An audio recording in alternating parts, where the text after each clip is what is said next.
Good evening. It's my pleasure to welcome you to our first event of this spring semester 2024. My name is Dr. Brian Henning. I'm Professor of Philosophy and Environmental Studies here at Gonzaga, where I have the pleasure of directing the Gonzaga Institute for Climate, Water, and the Environment. It's great to have you here. If you haven't been to our events, we are lucky to host a number of events each semester related to different aspects of the climate crisis. This wonderful talk tonight is going to be part of that, talking, of course, about sustainable commodities. But before we introduce our speaker tonight, alert you to a couple of events coming up. So on February 14th, we're going to have two attorneys who are plaintiff attorneys for the youth who sued successfully the Montana state under the Montana state constitution, Montana versus Held, the first court case to go successfully through to a resolution. We'll have two people talking about that on the 14th here at Hemmingson Auditorium and live stream online. And then on the 20th, we'll be hosting a screening of the documentary Covenant of the Salmon People with the Nez Perce tribe. That one will not be live streamed, but it will be hosted here free on the 20th in the Hemmingson Auditorium at Gonzaga. And then a new event that we've just recently added in collaboration with colleagues and the Office of Mission Integration is on February 28th. We'll be hosting an event on COP28, the most recent annual conference of the parties where we get together as nations to discuss climate action. One of our professors, Dr. B. Zhao from the Political Science Department, attended the COP28 in Dubai, and we'll be talking about that along with colleagues on the 28th. That will be here and also online. Then we have an alum from Gonzaga, Dr. Daniel Weimont from the University of Wisconsin-Madison, climate scientist. Will be talking about his work on March 4th, again here live on campus and live streaming online.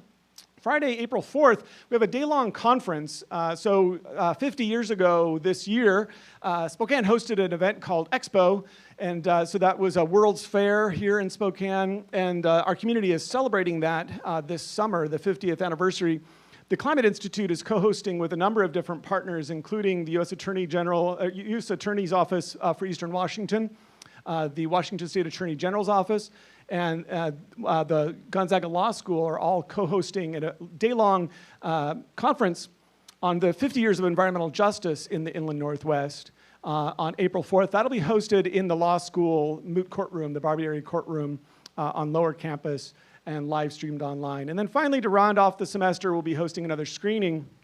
This is led by actually Gonzaga Professor Pepitone, who is a filmmaker and director, and he made this documentary, Without Them, I Am Lost. And so he's going to screen his documentary and also be here to talk about it. That one will not be live streamed, but will be here in person in the Hemmingson Auditorium free of charge on April 23rd. So we have a lot of great events. As you can imagine, doing these things, not only hosting these events, but also all the other work we do in the community around climate literacy, climate resilience, requires a lot of resources. And so if you have resources that you're able to share with us to help expand the mission of our work, then we would always encourage you to do that. And with that, it's my great pleasure to introduce our very first speaker of this semester's lecture series. The talk tonight is from somebody who's really doing amazing work in our community. Deborah Di Bernardo is a leader in sustainable business, runs the Roast House as well as coffee shops in town, and has really become a leader in what it is to think ethically about trying to do good and to be able to serve people at the same time and have a sustainable business model. It's not something we've necessarily had a lot of opportunities to talk about in our lecture series. So I'm really glad to feature a leader in Spokane in doing this. Can we find ways of doing things like serving my coffee habit, which is pretty significant, while also sort of not ruining the planet? Is it possible to be able to buy things and also do it sustainably? Couldn't be a more important topic. And so it's my great pleasure to join me in welcoming Deborah Di Bernardo for her talk tonight.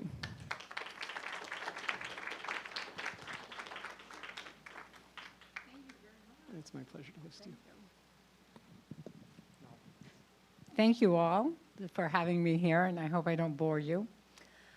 I am not a professional speaker. I'm a very passionate speaker. So you'll have to watch. My language is littered with F-bombs. So you see the coffee out there. That wasn't a gratuitous use just for marketing purposes. That was just sheer excitement as we were roasting a Central American bean, and it smelled like brownies in the warehouse. And I was going through a phase, not a phase, I've been pretty successful, where I was cutting sugar and white flour out of my life, which meant brownies. So I would hop out of my chair, run out of my office, and ask them who the fuck had the brownies and why. And this happened over the course of a year. So we finally started just calling the coffee F-bomb. There are some samples out there. I hope everybody has grabbed a sample or two. I believe there's enough for everybody. Did anybody see that or everybody see that? Yes, no? If you don't answer me, you don't get any free goodies. So anyway, thank you all for being here. It's important. It's what I do now. As for coffee houses in Spokane, I sold First Avenue Coffee this last summer. My lease was up. I just wanted to focus more on family and back to my core business, which is roast house, and then supporting these sustainable coffees that we work very, very hard to find. So let's see. So first video, we have shade-grown and sun-grown coffee. Well, one, before we even hit that, does anybody know what is the position of coffee? So you have the greatest traded commodities in the world. Where do you think coffee comes in on that scale? It's under 10. Nobody? Third. Did you say fourth? That's dang close. So you have cotton, you have sugar, you have coffee, and then I think pork bellies come in there somewhere too. So it changes. But because we all drink coffee, it is a heavily traded commodity, and it's a very profitable coffee. So what I have done as I learned coffee, so let's back up a bit. And I'm not a structured speaker, so if I go off on a tangent, bring me back.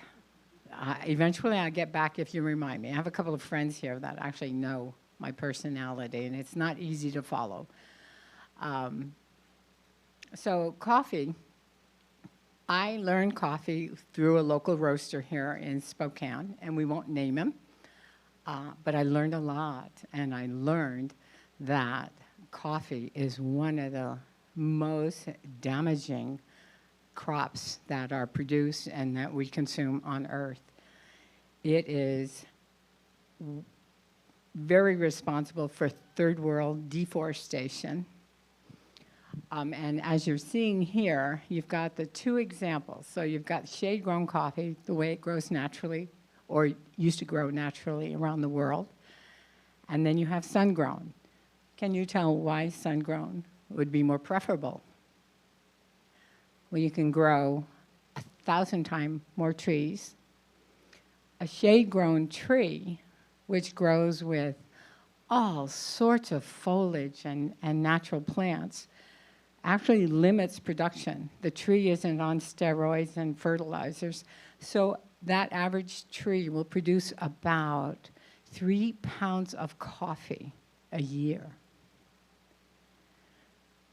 A sun-grown tree produces up to 30 pounds of coffee every year.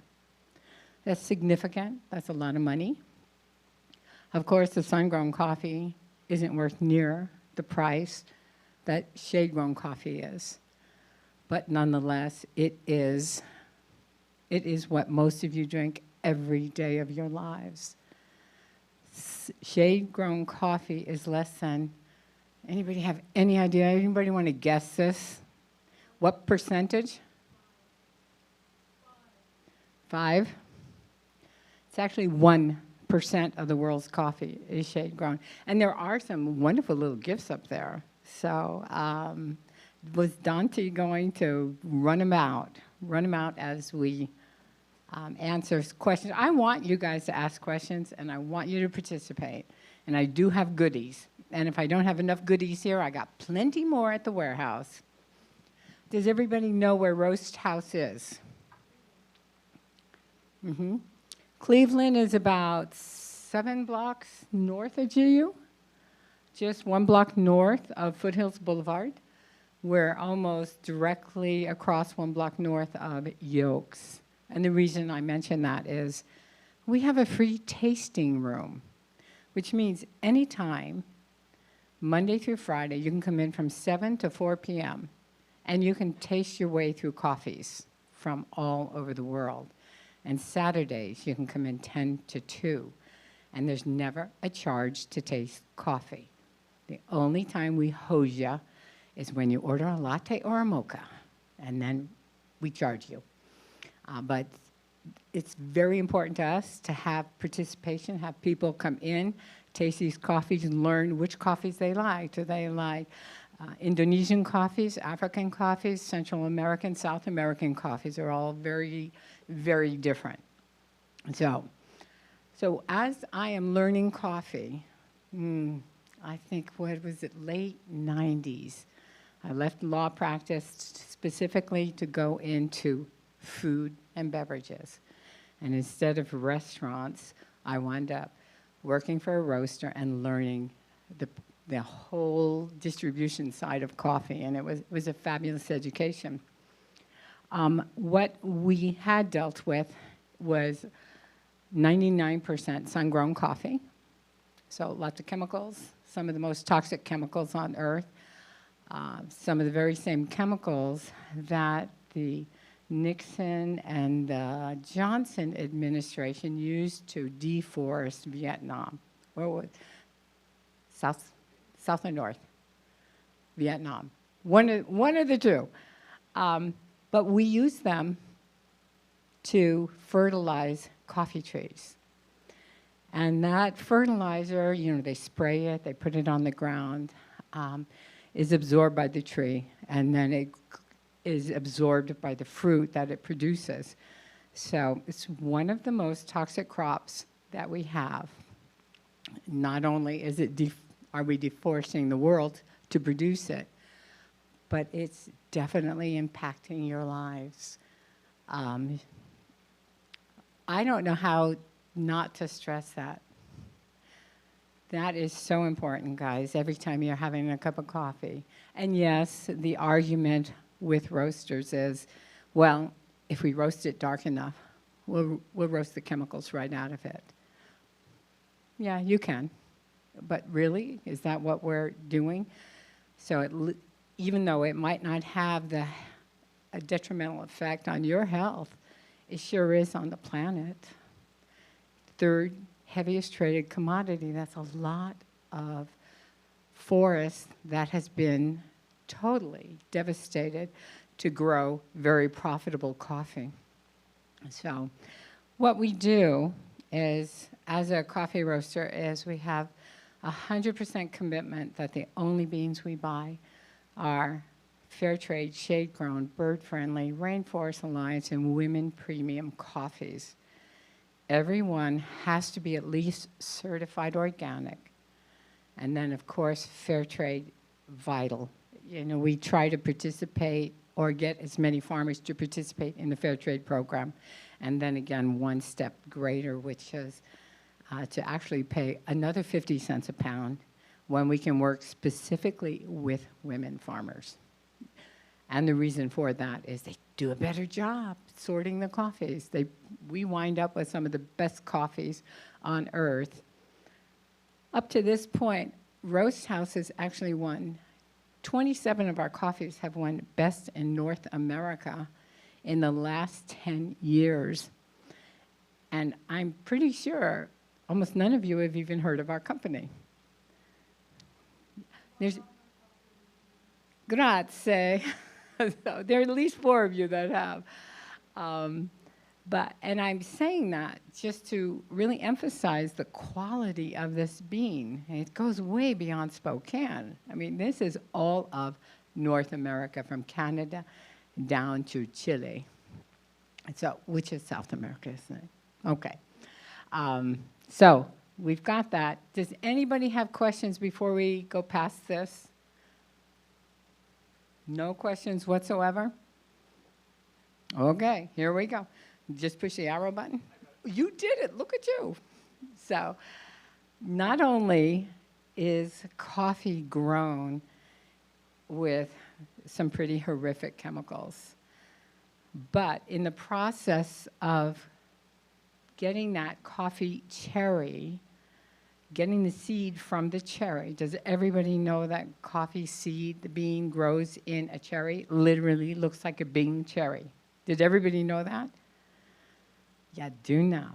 Okay, so they pick the cherries, they depulp them, and then because there is fruit juice, the sugars from the cherry is still on the bean, and if you don't remove that, the beans will mildew. So they typically will go through a washed process, as you see here. With non-organic coffees, again, the other 99% of the world's coffee, the water is taken from rivers. It's run through these great big tanks, and it soaks those coffee beans that, again, were grown in these chemicals. When they're through with the water, they release it back into the river. And as you know, well, maybe you don't know, coffee is grown at high elevations, so it's usually considerably higher than most urban communities throughout the world. So this water is used, it's filled with toxic chemicals, and then it's, without being filtered, it's just put back into the river, goes downstream to all the urban communities below.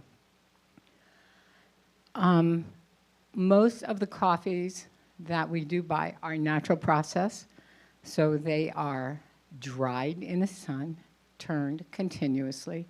If they are washed, one, they're organic.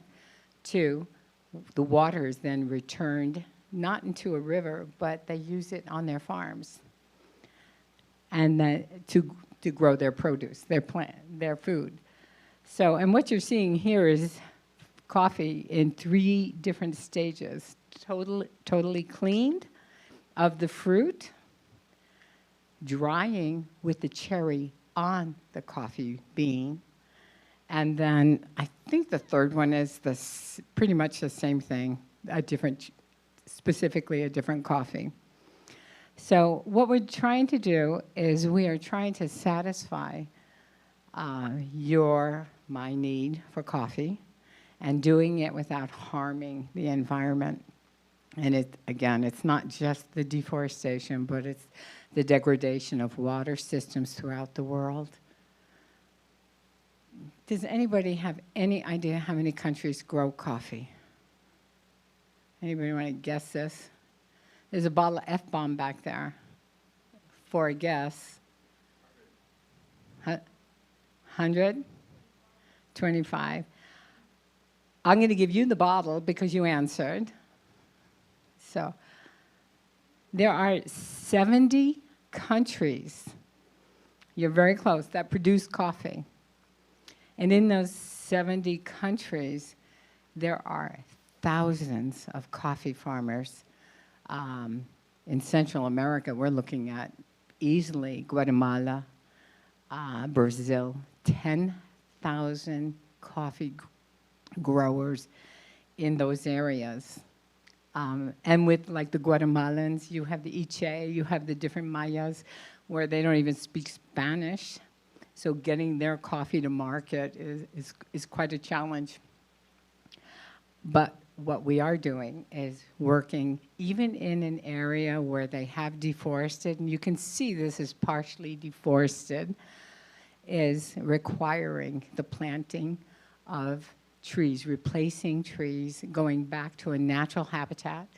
That means almond trees, pine trees, guava, mango, bananas, everything and anything that used to be indigenous to their region.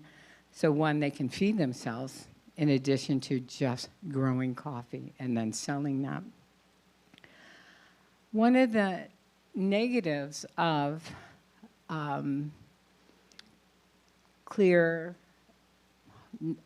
on a second, sorry. non-organic coffees, and we're going to just call it non-organic and organic. Organic means it's a natural habitat. Non-organic means it is not. The problem with the non-organic coffee growth is those farmers, when they're done working, their price per pound is so low. On the C market, it's about $1.70 a pound. They can't make livings on this, so they usually migrate and they leave their farms for a number of months. And they typically go to big cities to look for, additional jobs, additional labor. A lot of them come all the way up this way, looking for additional jobs. Our farmers, because it is a premium coffee, and we can charge kind of a premium for the price, for the product, our farmers make considerably more. Our farmers, we pay a minimum of $3.98 a pound. That's a good $2 over what the C market is charging. It's a good $2 more a pound than any roaster in the area is paying.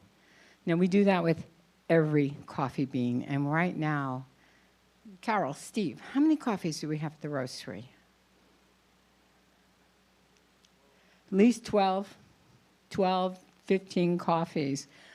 And every one of those can go anywhere from that, $3.98 up to, I think the most we've paid for a pound of coffee is $48 for green coffee. That comes in a considerably smaller bag, so usually a 25-pound bag. And that coffee will retail for over $150, $160 a pound, or $50, $60 for 100 grams, which is what? Enough for one pot of coffee? And we do that because these coffees are so uniquely wonderful and exciting, and they've taken on the characteristics of the land in which they've grown, that we use those to teach.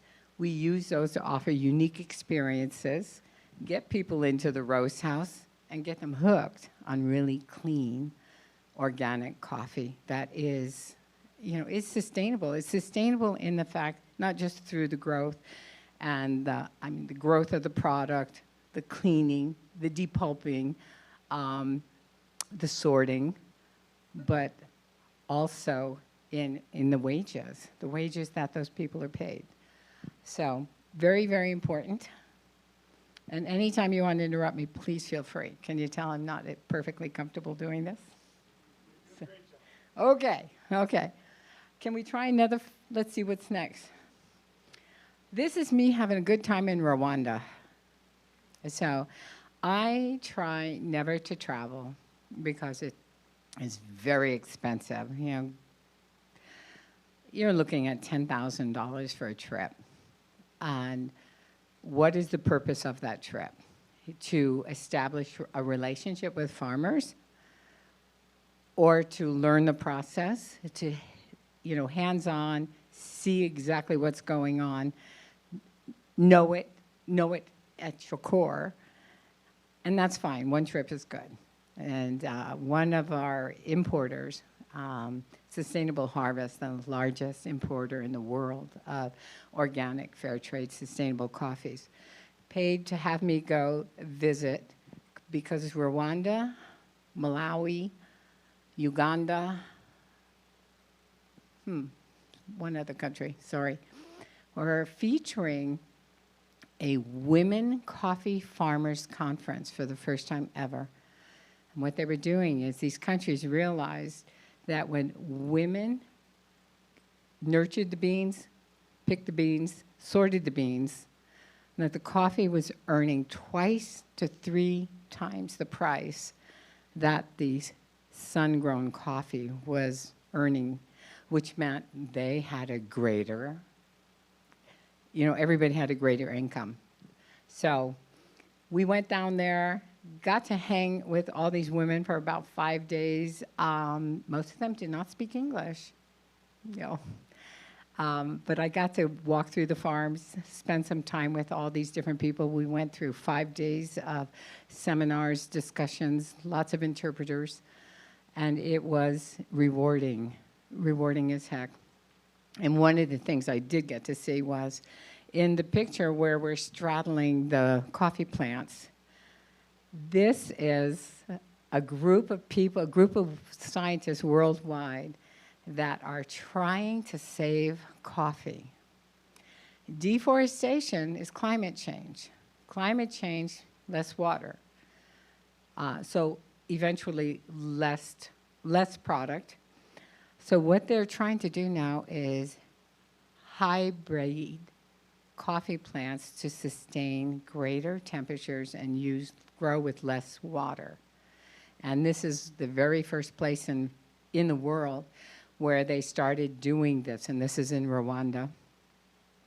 So we got to visit and work with the scientists and the farmers and got to see this firsthand. And it's something we do on top of the fair trade, organic, and all those other certifications, is we pay 6 cents a pound to go to this World Coffee Research, who is working to preserve coffee.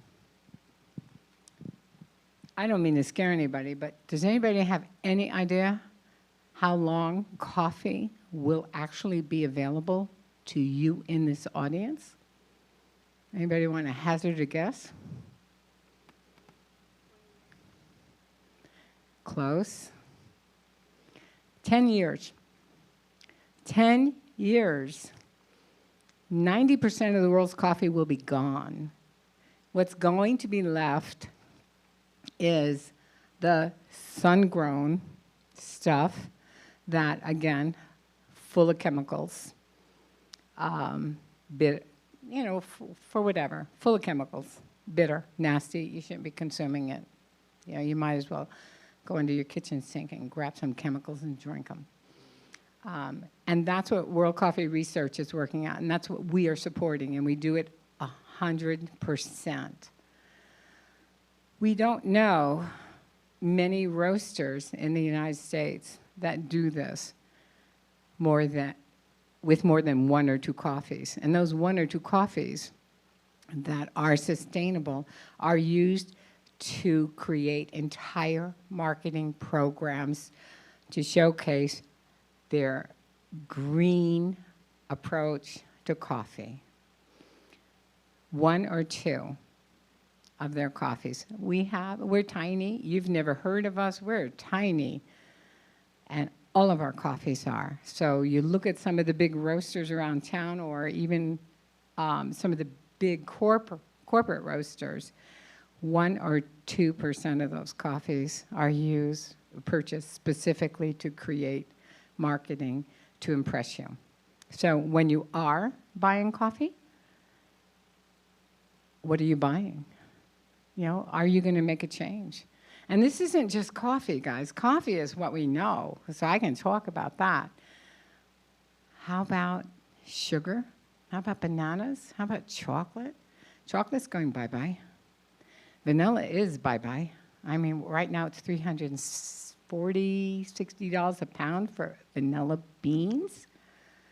So, and I doubt many of you have ever really had. Some of us older ones, we still pay big bucks for vanilla. Most of you have had vanilla extract. It's a chemical derivative. It's created specifically to taste like that. That's what coffee will become. That's what chocolate will become. Strawberries, bananas. And it's all out of ignorance because we don't know. We don't know. And you're in this program, and you don't know that, so thank you very much for bringing me here, because I am really hoping that everybody really embraces this information, this knowledge, pays close attention to everything you purchase, especially when it comes to food, because food is seriously threatened. And food is where most of our money goes, I believe. So at least it does with me as an Italian New Yorker. So Let's see. Any questions to this point?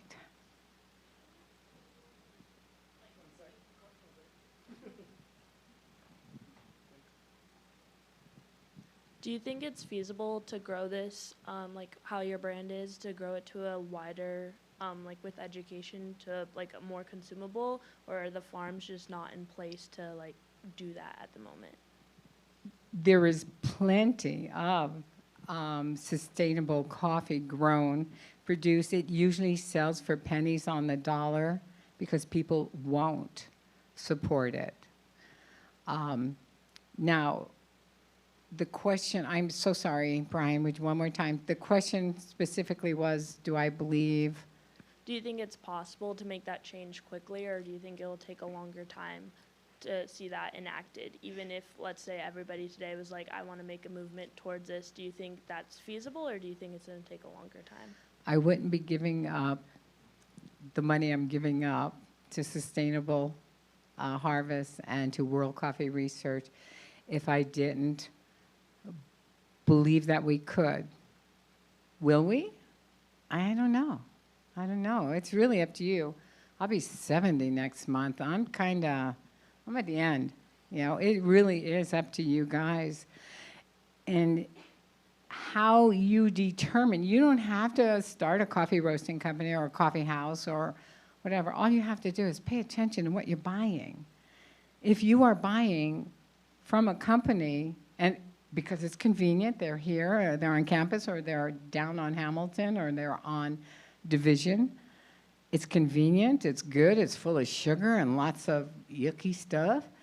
If you continue to do that, you're contributing to the eradication of coffee. So, and possibly chocolate. So, all those mocha drinkers out there. So. So I'm Grace, and I was just wondering. Hi, Grace. Hi. What you think some of the hurdles are in terms of making, or getting consumers to be really on board with fair trade, like sustainably grown coffee? Because, like you said, like it's not that the products aren't there, but it's just that there's not a market for it yet. There's a market, but our whole lives are based on convenience, isn't it? I mean, you're going up and down the street and you stop at a drive-thru and you buy coffee. It's convenient. It is not sustainable coffee. I do not know. There's one drive-thru on the north side called, oh, damn it. You're going to have to ask me later. It's one of our customers. We only work with one drive-thru in all of Spokane, and they are the only ones I know of that serve 100% organic coffee. But it keeps coming down to convenience. I was telling Dante before we started talking, I just came from a group of 100 family members. We had a party for my mother's 90th birthday. And in that room of 100, not one of my family members has been moved and motivated to buy my coffee. So as I'm talking to my nieces who are all in graduate programs, it's like, if I can't get your parents, your cousins, your siblings to support this, how the hell am I going to convince the world to change their practices? I don't know. It's disheartening at times, but most of the time, we're just having a lot of fun at the roastery. We definitely, that open door policy where come on in, have coffee with us, not just taste-free coffee, but we'll walk you through the warehouse. You can watch roasting. You could watch, we're making cold brew in the 50-gallon tanks in the back. Also, the young couple that is going to take over Roast House the day I die. So they literally, in the clause, in the contract, it's like, the day Deb dies, they get to take it over. They have a 1-year-old child. So now we have this wee one, 18, 20 inches tall, running around the warehouse, because now he walks and he runs. And he has a tiny little trike that he rides. So now we are, I shouldn't say this. We drink at work. and we have a toddler running around, and we have friends come in, and we have pretty much a good time most of the time. It's fun, unless the bookkeeper grabs me, and then it's not so much fun. But no, let me actually say, we are a profitable company. It took a long time. When you start a coffee roasting company and you start by paying 2 to 4 times as much for your green product, you are not going to make money. It's going to take quite a while to figure out, because volume, more and more, sell more and more, and then your profits start coming through. But it took about 8 years before I could actually pay myself, because the goal was, I want to pay my people living wages. I don't want to just pay farmers living wages, importers, exporters. I want to make sure that my crew is making living wages. So they made living wages way before I did. But I had prepared for that. I had moved into a tiny little house. Our cars were paid off. Our cars, we run 400,000 miles on our cars. We eat well, we drink well, and we live well. And we live well because we know that the people we're working with are stupid happy because they're making living wages. So that's important too. Any other questions?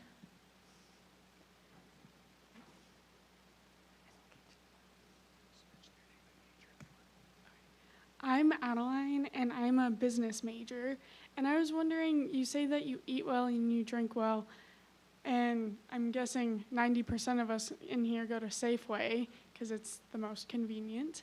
Where do you shop to get the most organic and most sustainably welcome, and where do you go to get food? This isn't going to sound like it's affordable, but I shop almost 100% at Huckleberry's on the South Hill. And the way I make that affordable is I cook. I buy bags of rice, beans, pasta, I don't buy cans or prepared foods. I don't buy frozen foods. I cook. So that's how I find that I can live well, eat well, support local farmers. I do go to the farmers markets during the spring, summer, early fall. Mostly, though, I'm working. I'm having such a good time at work. The farmers markets are over, and boom. And I'm such a New Yorker that I shop almost every day. So I go home, I pick up something green, cook, steam some rice, soak some beans, eat a lot of pasta. So I love pasta. I just flew to San Diego for this party, and I flew with 65 pounds of frozen eggplant parmesan that I made for my mother's party, because that is our favorite food, eggplant parmesan. So, next question. Yes, so I was just curious on your thoughts. You mentioned how it's becoming harder and harder to farm sustainably sourced coffee, especially like with the onset of climate change.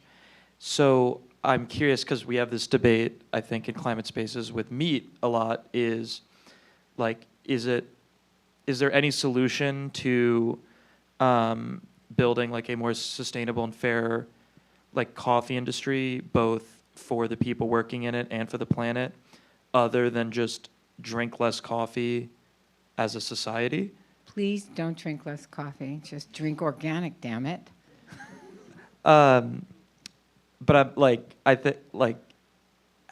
can everyone drink organic coffee is kind of the question I'm There's getting enough. at. There's enough. Just keep supporting it, and there'll be more and more and more. It's out there. We just have to support it. We have to make sure the farmers actually make a living wage by growing it. The organic coffee that doesn't get sold to people like me, the roasters like me, gets sold into the open market for pennies, because coffee is an annual crop. We have to use it the year it's grown. We have 1 year from the time coffee lands on our roasting floor until it starts tasting like Costco's coffee. I didn't just say that, did I? Yes, I did. Sorry. Old coffee is generally what most of you probably enjoy most of the time, because what we call past crop. So coffee after 1 year, you know, we never have coffee over a year. We make sure, we strategize, we make sure we use it and we sell it so that when the next crop comes in, we have that fresh coffee. It's going to taste very similar to the coffee that just went out the door, you know, the prior year's coffee. But there's this great big move now with, they can make coffee even more profitable. They can buy coffee 2, 3, 4 years old from warehouses, coffee that's never sold. And now you're talking, you know, if the C market is $1.70 a pound, and it's sat in a warehouse, that drops. And if it sits a second year, it drops. A third year, it drops. And at the international coffee shows that we go to every year, it stunned me to see who's actually incorporating those practices into their business model. So it comes back to, gotta drink organic coffee. Now, Brian, I gotta change it to the picture of the beans. Do we have that? These are organic coffees. What you see in the bottom right-hand corner is grade 1 coffee. What you see in the upper corner, left-hand corner, is all the defects they pulled out of the coffee as they're sorting it. This is where the women are magnificent. That is mold, disease, immature, sour beans, what you see in the left-hand corner. And that sells in the open market. It sells in stores. You'll see organic coffee. Like, I'm not supposed to use names, am I? So you see organic coffee for less than what we sell it for, less than Starbucks sells their 1%. Is because they're buying this on the open market. They're buying 80, 90% defects, mold, disease, immature, sour beans, which in grade 1, there can't be one of those beans. So the taste differential is phenomenal unless you burn the crap out of it. And if you burn the crap out of it, you can't tell what you're drinking, but it's cheap. So not just buy organic coffee, but think about when you're faced with the price per pound, there's a reason for that. It's not that we're making a lot of money. We're not hosing you. It is because of the product within the bag. And this, again, goes chocolate, other foods, flours, beans, rice. Pay attention. If something is cheap, run away. There's a reason it's cheap. Beans, you think of, you know, beans, you know, a bag of beans that you're going to soak and cook. Beans have a shelf life of 1 year also. And if you're buying really inexpensive bags of beans, you're probably buying something that's been warehoused for a number of years. And what is the nutritional value in that food? So what are you doing? You're filling your belly, but you're not feeding your body. So that is, when it comes to commodities, pay attention. Not only are you helping to destroy the environment when you don't pay attention, but you're not doing your body any damn favors. You're not supporting yourself, your immune system. So that's my lecture, actually, I think. Is there any more? Any more slides? No, that's not. We have a question. Sure bet. Hi, I'm Thomas, environmental studies major.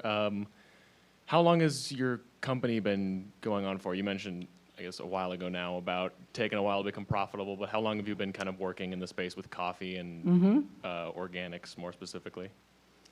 It has been 14 years since I started Roast House. When I did work locally, I was learning from importers the difference in the organic versus the non-organic. And, you know, when we would discuss it at weekly meetings, the whole fair trade and organic constantly was an issue. And after a couple of years, he got so sick of me questioning his practices that he told me, he encouraged me to go start my own company. And he gave me my walking papers, and I went and started my own company. And I was scared, I was terrified, because I had already managed with my husband 4 law practices around the state of Washington, and I know what running a business takes. And I know the capital it requires, I know the physical and emotional investment you have to put into it. And I wasn't young when I started that. And I was kind of terrified, but don't tell me to go do something and expect me not to do it. So I did. And like I said, there wasn't very much money in it at all, but there was so much fun and joy and pleasure knowing that what we were doing was different than what everybody else did.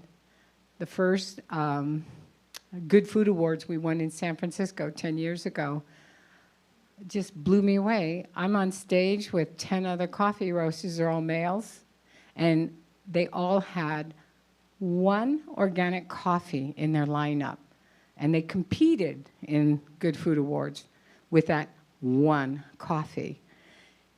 What we had done is we literally went into one of our buckets, and if you come, you'll see we have like 50-gallon rubber trash buckets that we put our fresh roasted coffee in. They're clean. We literally scooped out coffee from that week's roast and sent it for the Good Food competition, and we took it. We won it. And when you can do that without scouring the world for some $40, $50, $60 a pound green coffee to compete with, that says a lot. My cheapest coffees took Good Food Awards. 26 of those coffees since then have taken Best in North America Golden Bean Awards. And they're not coffees we sourced to compete. They're coffees we sell every day. Did that answer that? Yeah, if you also don't mind me double dipping, about the river water usage in your washing process, are there any concerns about the kind of pressures that might put on the river system? Because it definitely seems better than the putting it back in with the chemicals, but if you're growing a lot of coffee, could still be concerns. I don't know if that's something you guys are thinking about. Because they only use it in the washing, because all the coffee grows not in areas that, you know, they don't have to irrigate typically, right? The plants just utilize the climate, the moisture that's available in that area. That's why coffee grows there.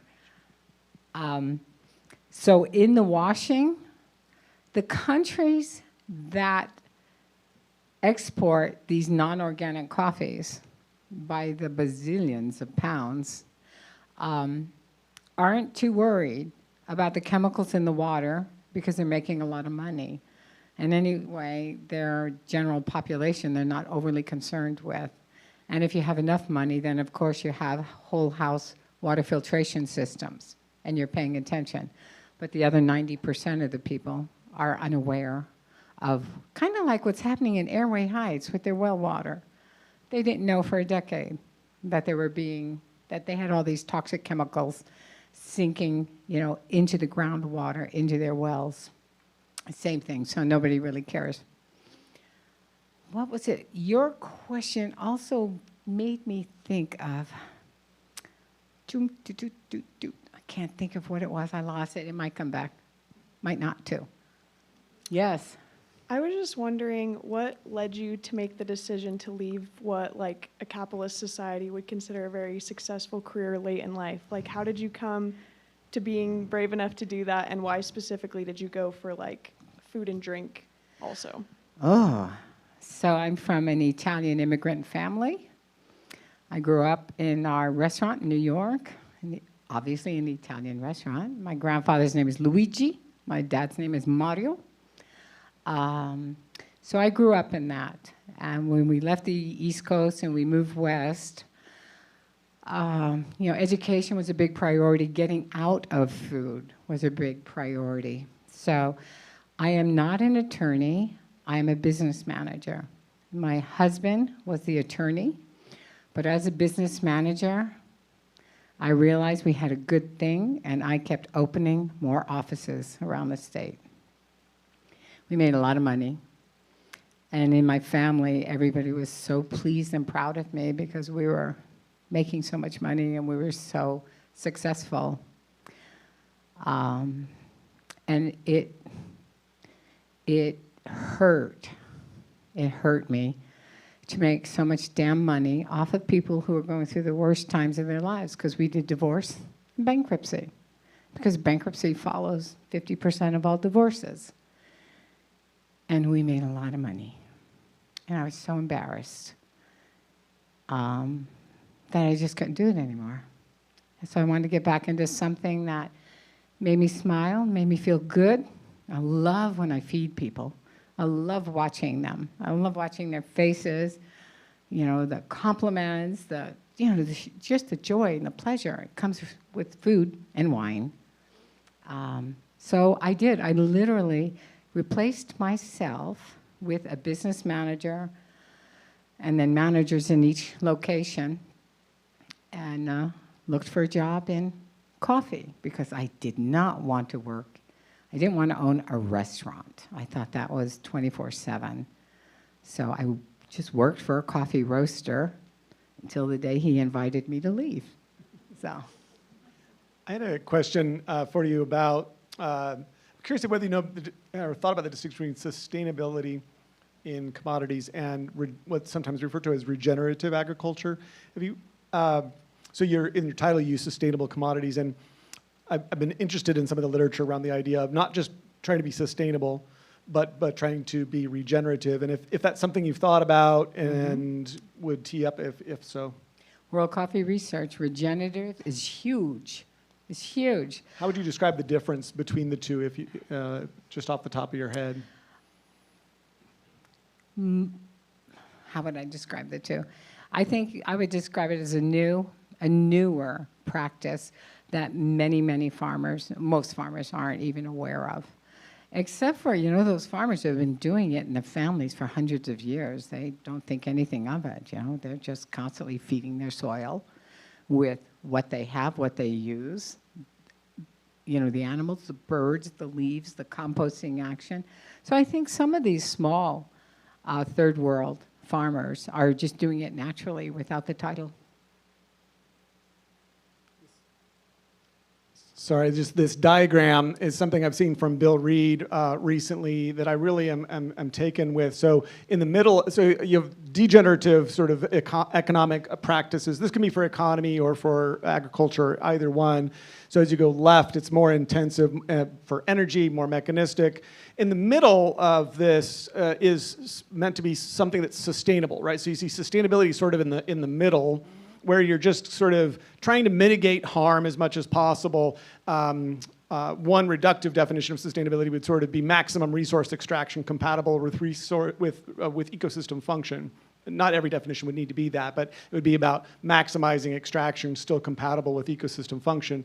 But I think that's one of the reasons why Bill Reed puts it in the middle. And then, it would be regenerative. And one of the things I think is interesting about shade grown is that you're trying to, as you said, trying to bring back natural ecosystems and water, right? And so it's now not just sort of making it so that we can survive, but making it so that it's also rebuilding what's been lost, both in the human communities and the natural systems. Does that sound right? Exactly. We're working with several communities where every year we pay them more for every acre they bring back. Naturally, they bring it back, they replant all the natural indigenous trees and or crops. And we work with the same families, the same farms for years, as long as you know, like with Africa and some of the Central American countries where there's always so much upheaval and rebel action going on. So we do lose farmers at times. But we have had relationships for, you know, half a dozen to 10 years with the same farmers where we are working with, can you bring more acreage back in? Can you bring that into the fold? And they're just jacked because they're just making money. Thanks. Thanks for indulging me in the last minute. Other questions? Let me go here and then to Maud. Oh, by the way, if you ask questions and I have no more goodies to give away, just come to the roast house with one of my cards. We're really happy to share. Deborah, you said that a lot of coffee roasters are, you know, they'll do, you know, maybe 1% of their line is a shade-grown organic coffee for marketing. So they look good, greenwashing, kind of. You're a small company. I'm guessing there's no way you could provide all the coffee that everyone in this county drinks. But do you... We'd like to try. Yeah, I know. But do you think that if all of us here, the next time we bought coffee, wherever it is, whether it's at Roast House or somewhere else, if we demanded only that organic shade-grown, that 1% that they do have in their line for greenwashing, but we said, that's the only coffee I want. And if you don't have it today, goodbye. I mean, do you think that would make a difference eventually where the pressure would be on to produce more of that? I'm trying to be optimistic here. Me too. Me too. Your margins decreased by 100%, 50% with the sustainable coffees. So do I believe that they would do more? Perhaps. Or by supporting that company with the 1%, doing the 1%, are you just making them profitable enough that they don't have to really do that? I don't know. I wish, you know, we don't have a lake house. We don't drive expensive cars. We eat well, and we laugh and giggle a lot. I don't know. I would hope. I can't answer that any better than I would hope. Yeah. Yeah? Hi, my name is Maud, and I'm a psychology major. Miles? Maud? Mout? Yeah. Okay, Yeah. nice to meet you. Nice to meet you too. I was wondering if you feel like you can't even make your family switch to the coffee that you sell, how do you stay motivated? How do you stay perseverant in doing what you're doing? I feel I have no choice. It's what I do. It's my life work at this point. And I am fucking terrified that if we don't make a change, if we can't change enough people's practices, I don't know what the hell my 17-year-old granddaughter is going to be, you know, faced with in the next decade or two. I literally feel like I have no choice. But I'm here. Look at all of you. You're paying attention. Maybe you guys will do something. I hope. Uh-huh. Just wait. I can yell. The live stream. So, for example, if I were to ask my friends or have a discussion with them or whatever, or ask them, you should change your ways, and like they wouldn't, do you have any like tips or tricks, I guess, how you just keep going? Because it can be so demotivating sometimes if even the people closest to you won't even hear you. Mm-hmm. Was there a question in there? If you have any tips. Well, one, you could never tell anybody to do anything. You have to ask them. You have to induce them by making sure it's so beneficial to them. It's so delicious. You have to you know, we entertain at the warehouse, so we hope that if we can convince you, and you bring 5 friends to the roastery, and they have a good enough time, maybe that impacts them. Might not continue, like the minute they're away from Spokane, they might do something entirely different again. But I have no other answer other than, damn it, if we don't try, we're just kind of screwed. So. Although that's somewhat of a depressing note, it still seems appropriate.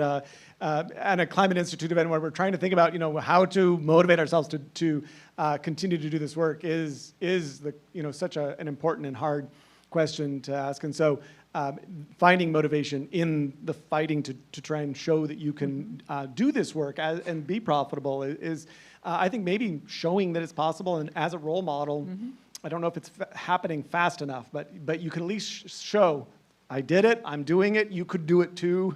You could ask for our product. And so if nothing else, you're just a wonderful role model for other businesses to say, you don't actually have an excuse to say, oh, it's not possible. We couldn't pay people a living wage and protect the environment and have this great commodity, all those things. Pick one. And you're like, no, we can do it all if we're willing to pay the actual cost. We are a role model, and we open our doors to any business. We've had GU students, we had Whitworth students who started coffee companies in town. And we open our books, we show them exactly what we do, how we do it, and how we make it work. Nobody has to go through the first 8 years I went through. They don't have to do that. I did it. And there were a lot of mistakes, which is why it took so long. Yeah, but we do. We share our model with anybody who wants to take the opportunity to explore it. We open our books. Let's thank Deborah for her talk tonight. Thank you. Thank you so much.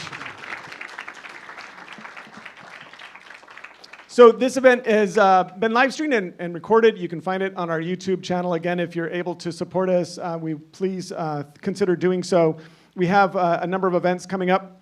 The next one on February 14th. We hope to see you again soon. Thanks so much for coming.